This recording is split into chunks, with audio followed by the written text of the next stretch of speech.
তো দিদি ঠিক করবে, দল থেকে ঠিক করবে যে কে টিকিট পাবে, কে টিকিট পাবে সেটা নিয়ে বচসা করে বা সেটা নিয়ে এখন সংবাদ মাধ্যমে কথা না বললেই হয়। দেখা যাক দিদি কাকে কি টিকিট দেন, পরে তারপরে এই নিয়ে কথা বলা যাবে। কিন্তু মাঝখানে বেশ কয়েকদিন সমাজ মাধ্যমে নিজেকে বিরত রেখেছিলেন, আবার ফের দলের বিরুদ্ধে বেশ কিছু বিস্ফোরক অভিযোগ তুলছেন।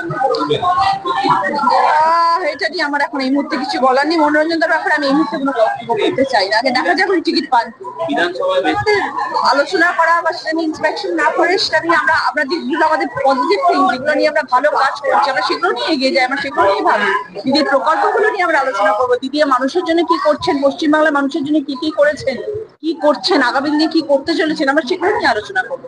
দ্বন্দ্ব বিভাজন নিয়ে কেন আলোচনা করবো? ওগুলো তো আমাদের কোনো লিস্টের মধ্যেই পড়ে। তো দিদি ঠিক করবে, দল থেকে ঠিক করবে যে কে টিকিট পাবে, কে টিকিট পাবে সেটা নিয়ে বচসা করে বা সেটা নিয়ে এখন সংবাদ মাধ্যমে কথা না বললেই হয়। দেখা যাক দিদি কাকে কি টিকিট দেন, পরে তারপরে এই নিয়ে কথা বলা যাবে। কিন্তু মাঝখানে বেশ কয়েকদিন সমাজ মাধ্যমে নিজেকে বিরত রেখেছিলেন, আবার ফের দলের বিরুদ্ধে বেশ কিছু বিস্ফোরক অভিযোগ তুলছেন।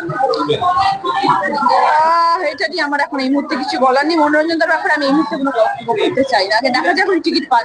বিধানসভায় বেশ আমাদের আলোচনা করা বা সেটা নিয়ে ইন্সপেকশন না করে সেটা নিয়ে আমরা যেগুলো আমাদের পজিটিভ থিং, যেগুলো নিয়ে আমরা ভালো কাজ করছি, আমরা সেগুলো নিয়ে এগিয়ে যাই, আমরা সেগুলো নিয়ে ভাবি। দিদির প্রকল্পগুলো নিয়ে আমরা আলোচনা করবো। দিদি মানুষের জন্য কি করছেন, পশ্চিমবাংলার মানুষের জন্য কি কি করেছেন, কি করছেন, আগামী দিনে কি করতে চলেছেন, আমরা সেগুলো নিয়ে আলোচনা করবো। দ্বন্দ্ব বিভাজন নিয়ে কেন আলোচনা করবো? ওগুলো তো আমাদের কোনো লিস্টের মধ্যেই পড়ে।